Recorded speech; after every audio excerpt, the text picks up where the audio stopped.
नमस्कार विद्यार्थी आणि पालक मित्रांनो, आपल्या सर्वांचं स्वागत आहे विजन करियर काउन्सिलिंगमध्ये. मी योगेश्वर गुट्टे, आपला एज्युकेशन आणि करियर मेंटॉर. तर नीट 2024ची परीक्षा आता 5 मेला होणार आहे. तर 1 एप्रिल ही तारीख आता पुढे गेलेली आहे. तर 1 एप्रिल नंतर काय असतं, तर ते मागच्या वर्षीचे जे काही डॉक्युमेंट्स असतात, आपण दरवर्षी जे काही डॉक्युमेंट काढतो त्यापैकी बऱ्यापैकी डॉक्युमेंट आपल्याला 1 एप्रिल नंतर इश्यू करायचे असतात. तेव्हा हा एक परफेक्ट टाईम आहे आपल्या सर्व पालकांनी विद्यार्थ्यांपर्यंत डॉक्युमेंटची माहिती पोहोचवण्यासाठी. तर ह्या व्हिडिओमध्ये आपण नीट 2024च्या एक्झामनंतर काउन्सिलिंगसाठी जे काही डॉक्युमेंट्स ओव्हरऑल आपल्याला लागणार आहेत त्या डॉक्युमेंट्सबद्दल सविस्तर माहिती आपण या व्हिडिओमध्ये पाहणार आहोत.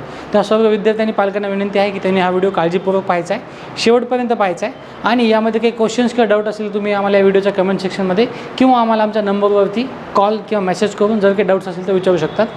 तर वेळ न घालवता आपण सर्वात पहिल्यांदा सुरुवात करूया काही बेसिक डॉक्युमेंट्स जे सगळ्या विद्यार्थ्यांकडे असणं अपेक्षित आहे. आता ह्या डॉक्युमेंटच्या यादीमध्ये काही डॉक्युमेंट असे आहेत जे आपल्याला एक्झामच्या निकालानंतर मिळतील, पण जे काही सरकारी ऑफिसेसमधून काढायचे महत्त्वाचे डॉक्युमेंट्स आहेत ते आपण आता पाहणार आहोत. आणि जे बेसिक डॉक्युमेंट तुमच्याकडं आधीपासून असणं एक्सपेक्टेड आहे ते आपण पाहणार आहोत. तर चला सुरुवात करूया. सर्वप्रथम एक अशा डॉक्युमेंट्सनी जे सर्व विद्यार्थ्यांकडे रिस्पेक्टिव्ह ऑफ त्यांची कॅटेगरी काय आहे, त्यांचं स्पेशल रिझर्वेशन काय आहे, प्रत्येक विद्यार्थ्याकडं जर त्याला यावर्षी नीट दिल्यानंतर मेडिकलच्या कुठल्याही कोर्समध्ये जर ॲडमिशन करायचं असेल तर त्याला कुठले डॉक्युमेंट लागणार आहेत, बेसिक सगळे डॉक्युमेंट्स आपण इथे पाहूयात फॉर ऑल स्टुडंट्स. ओके, त्यामध्ये सगळ्यात पहिल्यांदा नीट UG 2024चा ऑनलाईन ॲप्लिकेशन फॉर्म, ज्यालाच आपण कन्फर्मेशन पेज म्हणतो, म्हणजे तुम्ही जो फॉर्म यावर्षी भरला त्याची एक जे 3 ते 4 पानाची जी प्रिंट आहे आपली, जो एक्झाम फॉर्म आपण भरला तो तुमच्याकडनं असं अपेक्षित आहे. त्यानंतर तुमचं नीटचं ॲडमिट कार्ड. आता ॲडमिट कार्ड कधी येणार, तर 7 दिवस आधी तुम्हाला एक्झाम कुठल्या शहरामध्ये कळतं आणि 3 दिवस आधी म्हणजे 2 मे 3 मेला आपल्याला ॲडमिट कार्ड येणार आहे. तर ते ॲडमिट कार्ड हे आपल्याकडं असणं अपेक्षित आहे. त्यानंतर मार्क मेमो. आता नीटचा निकाल टेंटेटिव्हली 14 जून ही तारीख दिलेली आहे. तर जेव्हा निकाल येईल तेव्हा तुमच्याकडे मार्क मेमो असणं अपेक्षित आहे. नीटचे 3 documents, application form, admit card आणि मार्क मेमो आपल्याकडे असणं अपेक्षित आहे. दुसरा डॉक्युमेंट म्हणजे, आता हा डॉक्युमेंट नाही आहे पण ही काही बेसिक तुमच्याकडे असणं गरजेचं आहे, ते म्हणजे तुमच्याकडे स्वतःचा मोबाईल नंबर आणि ईमेल ID. तर नीटचा फॉर्म भरताना जो तुमच्याकडे मोबाईल नंबर होता तो जर तुमच्याकडे चालू असेल तर बेटर आहे की तोच तुम्ही पुढच्या फर्दर प्रोसेससाठी वापरा. तर तुमच्याकडे एक सेपरेट मोबाईल नंबर आणि ईमेल ID नीटचा फॉर्म भरताना जर तुम्ही आईवडिलांचा वापरला असेल तर तो कंटिन्यू करू शकतात किंवा काउन्सिलिंगसाठी तुम्ही स्वतःचा एक वेगळा प्रोसीड करू शकतात. तिसरा डॉक्युमेंट म्हणजे 10वीची मार्कशीट किंवा पासिंग सर्टिफिकेट, ज्यालाच आपण सनद म्हणतो, ही लागते आपल्याला डेट ऑफ बर्थसाठी. तर जर स्टेट बोर्डचे विद्यार्थी आपल्याकडे असतील तर स्टेट बोर्डच्या विद्यार्थ्यांनी काय करायचं आहे, त्यांची 10वीची सनद जर काढली नसेल तर काढून घ्यायची आहे. सनदमध्ये खालच्या साईडला तुमची डेट ऑफ बर्थ असते. जर तुम्ही ICSE किंवा CBSE बोर्डचे विद्यार्थी असाल तर तुमची मार्कशीट तुमच्या मार्कशीटवरच तुम्हाला तुमची डेट ऑफ बर्थ दिसते, तेव्हा तुम्हाला वेगळ्या सनदीची गरज नाही आहे. स्टेट बोर्डसाठी सनद, CBSE आणि ICSE बोर्डसाठी त्यांची मार्कशीट. त्यानंतर 12th, आपला जसा नीटचा निकाल लागेल त्याआधीच अंदाजे आपला बोर्डचा निकाल लागलेला असतो. रिपीटर विद्यार्थ्यांकडे ऑलरेडी मार्कशीट असते, ती म्हणजे 12वीची मार्कशीट आणि 12वीची सनद. ओके, तर सनद एवढी गरजेची नाही, पण 12वीची मार्कशीट आपली असणं गरजेचं आहे, ज्यावरचे मार्क बघून आपली पात्रता ठरवली जाते. ओके, त्यानंतर 12वीची TC, ज्याला आपण लिव्हिंग सर्टिफिकेट किंवा ट्रान्सफर सर्टिफिकेट म्हणतो, म्हणजे 12वी तुम्ही ज्या कॉलेजमधनं पास झालेला आहात त्या कॉलेजची TC. आता काही विद्यार्थी म्हणतील की सर माझी BSc चालू आहे, मी कुठेतरी BA BComला ॲडमिशन घेतलेले, तर तुमचं जे काही कॉलेज असेल शेवटचं लास्ट जे तुम्ही आता ॲडमिशन घेण्याच्या आधी ज्या कॉलेजमध्ये तुम्ही असाल त्या कॉलेजची तुम्हाला लिव्हिंग सर्टिफिकेट किंवा ट्रान्सफर सर्टिफिकेट ज्याला आपण म्हणतो ते तुमच्याकडे असणं अपेक्षित आहे. ओके, त्यानंतर महत्त्वाचा डॉक्युमेंट जो बरेच विद्यार्थी कन्फ्यूज होतात तो म्हणजे nationality cum domicile certificate. Okay, ह्याच्यामध्ये आपल्या महाराष्ट्रामध्ये ह्या सर्टिफिकेटचं नाव आहे certificate of age nationality and domicile, AND, age nationality and domicile. हे सर्टिफिकेट तुमच्याकडे असणं गरजेचं आहे. काही तहसीलमध्ये फक्त एज अँड डोमासाईल सर्टिफिकेट मिळतं, काही तहसीलमध्ये एज अँड नॅशनॅलिटी मिळतं. जर 2 वेगळे सर्टिफिकेट असेल तर 2 सर्टिफिकेट लागणार आहेत, पण जर एकत्र असेल certificate of age nationality and domicile तर ते एकच सर्टिफिकेट तुम्हाला दोन्ही ठिकाणी वापरता येतं, नॅशनॅलिटीसाठी आणि डोमासाईलसाठी. प्रेफरेबली तुमच्या तहसीलनं जसं दिलं तसं काढा, पण ते सर्टिफिकेटवरचं हेडिंग तुम्ही वाचणं गरजेचं आहे, ज्यामध्ये एज नॅशनॅलिटी असलं पाहिजे, एज डोमासाईल असलं पाहिजे, 2 असेल तर 2, सिंगल असेल तर सिंगल. ओके, आता रिपीटर, जे काही विद्यार्थी रिपीटर असतील त्यांच्याकडे गॅप सर्टिफिकेट असणं गरजेचं आहे. मग ते 1 वर्षाचा गॅप असेल, 2 वर्षाचा गॅप असेल, हे आता इमिडिएटली काढायचं नाही आहे गॅप सर्टिफिकेट. जेव्हा तुम्हाला निकाल लागेल, जेव्हा तुमची ॲडमिशन काउन्सिलिंग चालू होईल त्यावेळी तुम्ही ते काढून घ्यायचे. आता इमिडिएटली हे सर्टिफिकेट काढायची गरज आपल्याला नाही आहे. फ्रेशरसाठी या सर्टिफिकेटची गरज नाही आहे. जर रिपीटर असेल तर गॅप, पण तो इतक्या लवकर नाही काढायचा, एक्झामच्या नंतर, निकालाच्या नंतर आपण तो काढू शकतो. दुसरं, आता बँक अकाउंट, तुम्हाला जर ऑल इंडियाचा फॉर्म भरायचा आहे, ऑल इंडिया आयुषचा फॉर्म भरायचा आहे किंवा काही वेगवेगळ्या राज्याचे फॉर्म भरायचे असतील, तिथे तुम्हाला बँक डिटेल्स तुमचे विचारले जाऊ शकतात रिफंडसाठी, किंवा जर तुमचं ॲडमिशन प्रोसेसमधनं कुठून तुम्हाला प्रोसेस कॅन्सल करायची आणि काही वेगळा रिफंड तुम्हाला येणार असेल, त्यासाठी तुमच्याकडे बँक अकाउंट नंबर असणं गरजेचं आहे. सोबतच ॲडमिशननंतर जेव्हा तुम्ही कॉलेजमध्ये फर्स्ट इयरला जाल, तिथे स्कॉलरशिपचा फॉर्म, जेव्हा तुम्हाला कुठली शासनाची सवलत घ्यायची असेल, त्यासाठी तुमच्याकडे तुमचा बँक अकाउंट नंबर असणं गरजेचं आहे. त्या सर्व विद्यार्थ्यांना म्हणजे की त्यांच्याकडे स्वतःचा बँक अकाउंट नंबर प्रेफरेबली असावा. 18 वर्ष झाले नसतील तरी जनधनचं अकाउंट तुम्ही कुठल्या बँकेचं काढलेलं चालतं, पण तुमच्याकडे स्वतःचा एक नॅशनलाइज बँकेचा, ग्रामीण बँकेचा नको, कुठली पण नॅशनलाइज बँक म्हणजे state bank of India, Axis bank, ICICI bank, जी कुठली नॅशनलाइज बँक तुम्ही तिचा अकाउंट नंबर तुमच्याकडे असणं एक्सपेक्टेड आहे. त्यानंतर मेडिकल फिटनेस सर्टिफिकेट, हे आता तुम्हाला काउन्सिलिंगच्या वेळेस, जेव्हा तुमचं एखादा म्हणजे महाराष्ट्राचे काउन्सिलिंगचा आपण फॉर्म भरतो तेव्हा तो लागतो. मोस्ट ऑफ द टाईम हे सर्टिफिकेट्स आपण आपल्या ऑफिसवरती किंवा जवळच्या कुठल्या तरी डॉक्टर्सला सांगून आपण प्रोव्हाइड करतो. ह्याची जास्त काळजी करायची नाही आहे. ह्याचा फॉर्मॅट देखील आपल्या कट ऑफच्या बुकलेटच्या, आपलं कट ऑफचं जे हँडबुक असतं त्याच्यामध्ये आपण ह्याची कॉपी दिलेली असते. इवन गॅप सर्टिफिकेट, गॅप ॲफिडेविटचा पण फॉर्मॅट आपण त्यामध्ये दोन्ही लँग्वेजमध्ये दिलेला असतो. फिटनेस सर्टिफिकेट तुम्हाला निकालानंतर काढणं गरजेचं आहे. त्यानंतर महत्त्वाचा बेसिक डॉक्युमेंट म्हणजे फॉर्म भरताना तुम्हाला बऱ्याच ठिकाणी तुमचा आधार नंबर टाकावा लागतो. तुमच्याकडे तुमचं आधार कार्ड असणं गरजेचं आहे. आणि मायग्रेशन सर्टिफिकेट, आता जे विद्यार्थी महाराष्ट्राच्या बाहेर ॲडमिशन घेऊ शकतात त्यांच्यासाठी हे आहे की मायग्रेशन सर्टिफिकेट देखील तुम्ही 12वी काढल्यानंतर झाल्यानंतर काढून घ्यायचं आहे. तर मायग्रेशन सर्टिफिकेट तुम्हाला TC काढल्याशिवाय मिळत नाही. म्हणजे आधी तुम्हाला 12वीचा निकाल लागू द्यावा लागेल, मग TC, त्यानंतर तुम्ही मायग्रेशनसाठी ऑनलाईन ॲप्लिकेशन करू शकतात. आणि ऑनलाईन आपल्या महाराष्ट्रासाठी तरी मायग्रेशनचं ॲप्लिकेशन ऑनलाईन करायचं आहे. ओके, हे झाले आता जनरल सगळे डॉक्युमेंट जे प्रत्येक विद्यार्थ्याकडे असणं गरजेचं आहे. ओके, आता आपण बघूयात काही एक्स्ट्रा डॉक्युमेंट्स जे आता कॅटेगरी वाईज, जर आता तुम्ही वेगळ्या विशिष्ट कॅटेगरीमध्ये जर आपण बिलॉंग करत आहात तर त्या विद्यार्थ्यांनी नेमकं कुठले काढायचे आहेत. त्यामध्ये आपण सगळ्यात पहिल्यांदा पाहणार आहोत EWS, economically weaker section category. Okay, EWS. तर त्यामध्ये 2 प्रकारचे सर्टिफिकेट्स आपल्याला दिसतील. पहिलं म्हणजे स्टेट EWS, दुसरं म्हणजे सेंट्रल EWS. जर तुम्हाला ऑल इंडिया कोटाच्या प्रोसेसमध्ये जायचं आहे तर तुम्हाला सेंट्रल EWS सर्टिफिकेट, हे जे 2 नंबरचं सर्टिफिकेट आहे हे इथं तुम्ही काढणं अपेक्षित आहे. जर तुम्हाला महाराष्ट्रामध्ये ॲडमिशन घ्यायचं आहे तर तुम्हाला स्टेट EWS काढणं अपेक्षित आहे. आता नुकताच आपल्याला माहिती आहे की मराठा कास्टला, मराठा समाजाला आपल्या महाराष्ट्रामध्ये SEBC नावाचं, सोशली इकॉनॉमिकली बॅकवर्ड कॅटेगरी नावाचं एक नवीन रिझर्वेशन आपल्याला देण्यात आलेलं आहे. तर यामध्ये काय असणार आहे, ज्या विद्यार्थ्यांकडे SEBC कास्ट आहे त्यांनी काय नेमकं काय करायचं आहे, ते सेंट्रलचं EWS काढू शकतात. कारण ती जी कास्ट आहे ती केंद्र शासनामध्ये रिकॉग्नाइज नसल्यामुळे केंद्रामध्ये ते विद्यार्थी ओपनमध्ये बिलॉंग केल्यामुळे तुम्हाला ते काढून मिळू शकतं. जर तुम्ही SEBCमध्ये बिलॉंग करत असाल तर तुम्हाला आता सध्या गव्हर्नमेंट स्टेट EWS देतच नाही आहे, तुम्हाला ते SEBC कास्ट सर्टिफिकेट मिळतं. पण तुम्ही सेंट्रलचं EWS काढून घेऊ शकता. तुम्हाला ऑल इंडियामध्ये कुठल्या प्रोसेसमध्ये भाग घ्यायचा असेल तर ते सर्टिफिकेट नक्की तुम्हाला कामाला येतं. तर सेंट्रलचं EWS SEBC म्हणजे मराठा बांधवांनी काढून घ्यायचे आहे. आणि जे ओपन अनरिझर्वड कॅटेगरीमध्ये त्यांनी हे दोन्ही सर्टिफिकेट काढून घ्यायचे आहेत. ह्याच्यामध्ये एक व्हॅलिडिटीचा इश्यू असतो. हे सर्टिफिकेट 31 मार्च 2025पर्यंत व्हॅलिड असलं पाहिजे. जर मागच्या वर्षी जर तुम्ही काढलं असेल तर तुम्हाला ते परत काढावं लागेल. म्हणजे तुम्ही 1 एप्रिल नंतर काढलं जर असेल आत्ता तर ते 31 मार्च 2025पर्यंत व्हॅलिड असतं, ते तुम्हाला ॲडमिशनला लागतं. ओके, त्यानंतर पुढचं आहे आता आपल्याकडे स्पेशल कॅटेगरी ज्या आहेत आपल्या रिझर्व्ह कॅटेगरी ज्याला आपण म्हणतो, ज्यामध्ये SC, ST, VJ, NT, SBC, OBC आणि SEBC. ह्या SEBC म्हणजे आता ही आपण नवीन जी मराठा कास्ट आहे ती पण आपण घेतली. तर त्यासाठी आपल्याला काय लागणार आहे हे आपण बघूयात. ओके, सगळ्यात पहिल्यांदा कास्ट सर्टिफिकेट, तुमची कुठलीही कास्ट असेल यापैकी तर तुमच्याकडे कास्ट सर्टिफिकेट असणं अपेक्षित आहे. कास्ट सर्टिफिकेट एकदाच काढायचं असतं, ते परत काढायचं नसतं. ओके, त्यानंतर कास्ट व्हॅलिडिटी, मग या कास्टपैकी कुठली देखील तुमची जर व्हॅलिडिटी कास्ट असेल तर सगळ्या कास्टला तुमच्या महाराष्ट्रामध्ये आपल्याला व्हॅलिडिटी सर्टिफिकेट काढणं गरजेचं आहे. ओके, मग SEBC जरी असेल तर त्याची पण व्हॅलिडिटी पाहिजे. आणि मेक शुअर करायचं आहे की व्हॅलिडिटी जेव्हा आपली निघते त्या व्हॅलिडिटीवर कास्ट सर्टिफिकेटचा नंबर दिलेला असतो, तो मॅच झाला पाहिजे. बरेच विद्यार्थी काय करतात, कास्ट जुनी काढलेली असते मग व्हॅलिडिटी काढतात आणि नंतर कधी काय होतं की कास्ट सर्टिफिकेट हरवतं, मग ते नवीन कास्ट सर्टिफिकेट काढतात. पण नवीन कास्ट सर्टिफिकेटचा नंबर आणि व्हॅलिडिटी जुन्या सर्टिफिकेटवर काढलेली असते, ते नंबर मिसमॅच होतात. तेव्हा कास्ट सर्टिफिकेट नंतर व्हॅलिडिटी काढायची आणि व्हॅलिडिटीवरचं नाव आणि नंबर एक्झॅक्टली मॅच होते कास्ट सर्टिफिकेटवरनं, हे तुम्ही मेक शुअर करायचे. सर्व कॅटेगरीसाठी हे तुम्हाला लागणार आहेत. आता तिसरं डॉक्युमेंट म्हणजे नॉन क्रिमिलियर सर्टिफिकेट.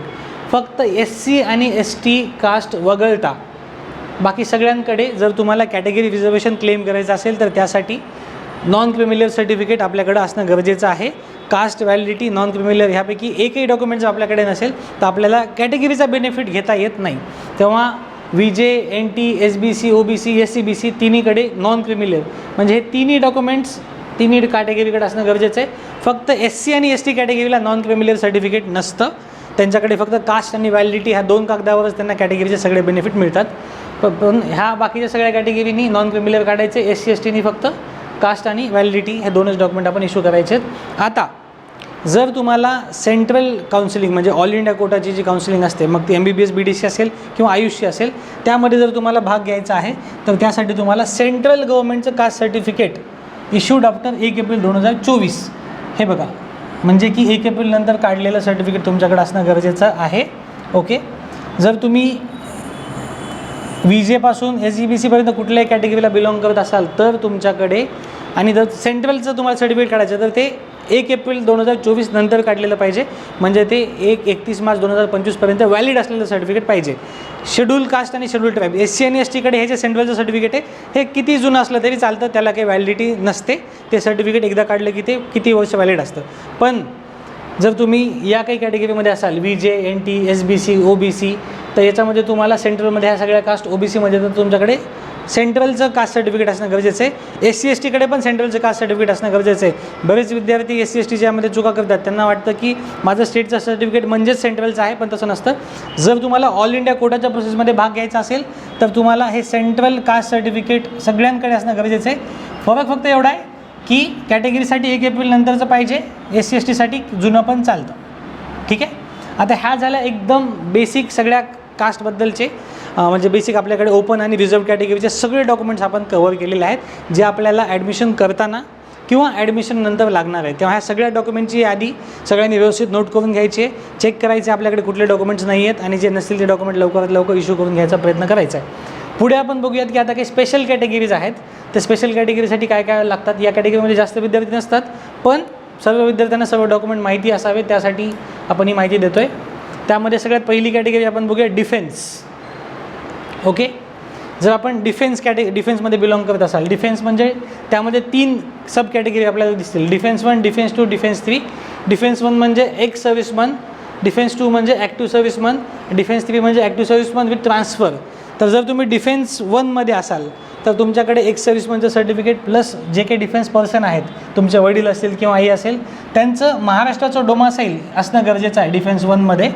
डिफेन्स 2मध्ये तुम्ही ॲक्टिव्ह सर्व्हिसमन असाल म्हणजे जे कोणी ॲक्टिव्ह सर्व्हिसमन त्यासाठी हे लागतं तर ॲक्टिव्ह सर्व्हिसमन सर्टिफिकेट प्लस जे कोणी ॲक्टिव्ह सर्व्हिसमन आहेत त्यांचं महाराष्ट्राचं डोमासाईल म्हणजे डिफेन्स सर्टिफिकेट्समध्ये तुम्ही महाराष्ट्राचे डोमासाईल असणं ह्या 2 कॅटेगरीमध्ये असणं गरजेचं आहे. तिसऱ्या ह्याच्यामध्ये डिफेन्स 3 जी कॅटेगरी आहे त्यामध्ये तुम्ही ॲक्टिव्ह सर्व्हिसमनचं सर्टिफिकेट प्लस ह्या कॅटेगरीमध्ये जर तुमची बदली झाली असेल म्हणजे तुम्ही महाराष्ट्रातनं बाहेर गेलात किंवा बाहेरून मध्ये आलात तर त्यात तुमचं ट्रान्सफर सर्टिफिकेट तुमच्याकडे असणं गरजेचं आहे. या कॅटेगरीला देखील आपल्या महाराष्ट्रामध्ये ॲडमिशन मिळतं. कंडिशन आहे की तुम्ही ॲक्टिव्ह सर्व्हिसमनचं सर्टिफिकेट प्लस ट्रान्सफर सर्टिफिकेट तुमचं असणं गरजेचं आहे. ठीक आहे. ही झाली डिफेन्सची माहिती. पुढच्या काही शेवटच्या कॅटेगरी म्हणजे MKB. That's MKB stands for Maharashtra Karnataka border. जर तुम्ही महाराष्ट्र कर्नाटक बॉर्डरग्रस्त असाल तर तुम्हाला त्यामध्ये वेगळे काही रिझर्वेशन महाराष्ट्रामध्ये MBBS आणि BDSमध्ये काही सीट्स आपल्याकडे शिल्लक आहेत. BMSमध्ये देखील आपल्याकडे काही सीट्स शिल्लक आहेत. त्यासाठी 3 डॉक्युमेंट आपल्याकडे लागतात. त्यामध्ये पहिलं म्हणजे MKB डिस्प्यूट एरिया सर्टिफिकेट एक असतं. दुसरं म्हणजे मदर टंग सर्टिफिकेट. आता मदर टंग सर्टिफिकेट म्हणजे काही वेगळं नसतं. तुमच्या TCवर 10वीच्या 12वीच्या कुठल्या तरी एका TCवर तुमची मातृभाषा मराठी आहे हे गरजेचं आहे. जर तुमची मातृभाषा मराठीपेक्षा वेगळी असेल तर तुम्हाला या कॅटेगरीचा बेनिफिट मिळत नाही आहे. आणि तिसरं प्रूफ म्हणजे तुमची 10वी किंवा 12वी MKB ग्रस्त एरियातनं झालेली पाहिजे. त्यामध्ये तुम्ही कन्सिडर करा की तुमची 12वी स्पेशली MKB एरियातनं झालेली असणं गरजेचं आहे. ओके. तर ह्याचं काय की तुमचं फक्त एक प्रिन्सिपलकडनं लेटर घ्यायचं असतं किंवा तुमच्या 12वीची TCवरचा जो कॉलेजचा पत्ता असतो तो देखील महाराष्ट्रातला असेल किंवा MKBचा त्यावर डिटेल पत्ता असेल तरी तो देखील चालतो किंवा प्रिन्सिपलकडनं एक लेटर लिहून घ्यायचं असतं ज्यामध्ये आपली 12वी या कॉलेजमधनं झालेली आहे आणि हे गाव हे कॉलेज या गावामध्ये येतं आणि हे गाव MKB ग्रस्त आहे असं एक डिक्लेरेशन फक्त आपल्याला एक कॉलेजच्या लेटर हेडवर किंवा स्कूलच्या लेटरवर आपल्याला लिहून घ्यावं लागतं. हे झाले MKBचे डॉक्युमेंट. त्यानंतर महाराष्ट्रामध्ये अजून एक महत्त्वाचं रिझर्वेशन आहे ते म्हणजे हिली एरिया. जर आपण हिली एरियाचा सर्टिफिकेट म्हणजे बेनिफिट आपल्याला जर घ्यायचा असेल, त्यामध्ये सगळ्यात पहिल्यांदा पॅरेंट डोमासाईल सर्टिफिकेट आपल्याकडे असणं गरजेचं आहे. स्टुडंट डोमासाईल तर आहेच, स्टुडंट डोमासाईल तर आपल्याकडे असणारच आहे, कारण ते सगळ्या डॉक्युमेंट्समध्ये आपल्याकडे ते आहे. पण हिलीचा बेनिफिट घेण्यासाठी पॅरेंट डोमासाईल तुमच्याकडे असणं गरजेचं, म्हणजे तुमचे पॅरेंट त्या हिली एरियामधनं डोमासाईल असणं गरजेचं आहे. ह्यासाठी तुम्ही वोटिंग कार्ड देखील एक अल्टरनेटिव्ह तुम्हाला डॉक्युमेंट चालतो. दुसरं म्हणजे हिली एरिया, तहसीलमधून तुम्हाला हिली एरियाचं सर्टिफिकेट मिळतं. आणि तिसरं डॉक्युमेंट म्हणजे SSC किंवा HSC schooling from hilly area. हे सर्टिफिकेट म्हणजे तुमच्या 10वी किंवा 12वी जी तुमची हिली एरियातनं झालेली आहे, तर दोन्ही झाले असतील तर तुमच्या प्रिन्सिपलकडनं त्यांच्या लेटरवर लिहून घ्यावं लागतं की हा विद्यार्थी आमच्याकडे इयत्ता इतक्या ते इतक्या वर्ष शिकायला होता आणि आमची शाळा हिली एरियामध्ये येते, असं एक लेटर आपल्याला त्याच्याकडनं लिहून घ्यावं लागतं. अपलोड करताना 2च करावे लागतात, पण ॲडमिशनच्या वेळेस हे 3 डॉक्युमेंट आपल्याला लागतात. तेव्हा सगळ्यांनी जर आपण हिलीमध्ये असाल तर हे 3 डॉक्युमेंट तयार करून ठेवायचे. त्यानंतर PWD, okay, person with disability. जर कोणी आपण ज्याला म्हणतो की दिव्यांग जर आपल्यापैकी कोणी असेल तर त्या विद्यार्थ्यांनी त्यांच्याकडे काय असणं गरजेचं आहे, तर तुमच्याकडे PWD सर्टिफिकेट आणि medical fitness certificate as per annexure C. Annexure C हे नीटच्या इन्फॉर्मेशन ब्राउचरमध्ये आणि स्टेटच्या इन्फॉर्मेशन ब्राउचरमध्ये दिलेलं असतं. त्यानुसार तुमचं मेडिकल फिटनेस सर्टिफिकेट किंवा PWD सर्टिफिकेट आपल्याकडं असणं गरजेचं आहे. PWDसाठी एक महत्त्वाची सूचना म्हणजे PWDच्या विद्यार्थ्यांकडे कसलं जरी सर्टिफिकेट असलं तरी त्यांना परत एकदा व्हेरिफिकेशन निकालानंतर काउन्सिलिंगच्या आधी करून घ्यावं लागतं. तेव्हा PWDच्या विद्यार्थ्यांसाठी एक महत्त्वाची सूचना की तुमच्याकडे सर्टिफिकेट कसं जरी असेल, आधी तुम्ही सर्टिफिकेट इश्यू करायचं आहे आणि काउन्सिलिंगच्या आधी जेव्हा NTA पब्लिश करण्यात येईल तेव्हा तुम्हाला मुंबईला किंवा नागपूरला, महाराष्ट्रामध्ये मुंबई आणि नागपूर आणि गोवा महाराष्ट्राच्या जवळ ह्या तिन्हीपैकी कुठल्याही ठिकाणी जाऊन तुम्हाला तुमची डिसेबिलिटी चेक करून यावी लागते, म्हणजे व्हेरीफाय करून यावी लागते. तर ते सर्टिफिकेट नंतर मिळतं. सध्या तरी PWD सर्टिफिकेट आणि मेडिकल फिटनेस सर्टिफिकेट. या व्यतिरिक्त जे बेसिक मेडिकल फिटनेस सर्टिफिकेट जे आपण बघितलं सगळ्यात पहिल्यांदा, ओके, जे बेसिक फिटनेस सर्टिफिकेट आपण बघितलं,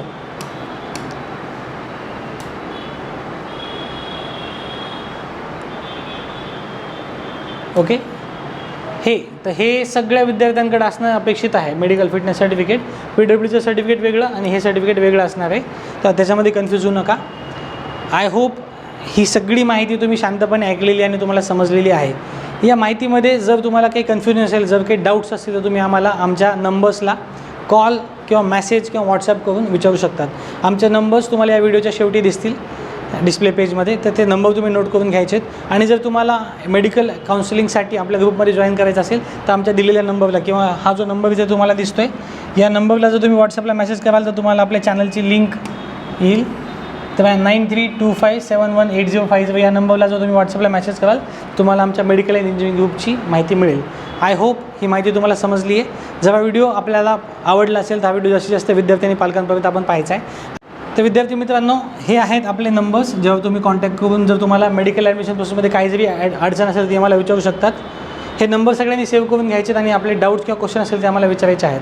काउन्सिलिंग जॉईन करण्यासाठीची लिंक या व्हिडिओच्या कमेंट सेक्शनमध्ये दिलेली आहे. ज्या विद्यार्थ्यांना काउन्सिलिंग जॉईन करायची ते या व्हिडिओच्या माध्यमातून करू शकतात. तर मेडिकल ॲडमिशन प्रोसेसच्या अशाच माहितीपूर्ण व्हिडिओसाठी वेळोवेळी पाहत राहा विजन करियर काउन्सिलिंग. थँक्यू.